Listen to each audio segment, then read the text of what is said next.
Sababu zinazofanya Simba SC kutokufanya vizuri kwenye mashindano ya CAF. Kwa miaka ya hivi karibuni, Simba imekuwa miongoni mwa klabu kubwa zaidi ya Afrika Mashariki, ikiwa na mashabiki. Swali kubwa kwa mashabiki limekuwa, kwa nini Simba haifanyi vizuri CAF licha ya nguvu zake? Moja, tofauti ya ubora kati ya ligi ya ndani na CAF. Moja ya sababu kuu ni tofauti ya ushindani. Ligi kuu Tanzania haina ushindani mkali wa kutosha kuandaa timu kwa presha ya CAF. Simba inapokutana na timu kutoka Afrika Kaskazini au Magharibi, hukumbana na kasi ya juu, nguvu ya kimwili na ubora wa mbinu ambao haikuzoea ndani ya nchi. 2. Usajili usiozingatia mahitaji ya CAF.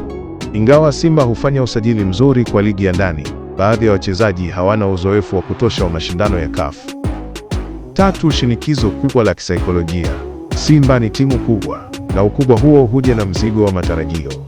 Wachezaji wengi hushindwa kuhimili presha ya mashabiki, viongozi na historia ya klabu, na mara nyingi Simba imekuwa ikiruhusu mabao ya kizembe yanayotokana na presha ya kisaikolojia badala ya ubora wa mpinzani.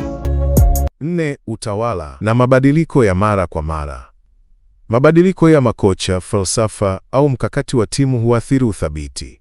Mashindano ya CAF yanahitaji mradi wa muda mrefu, sio jambo la haraka haraka.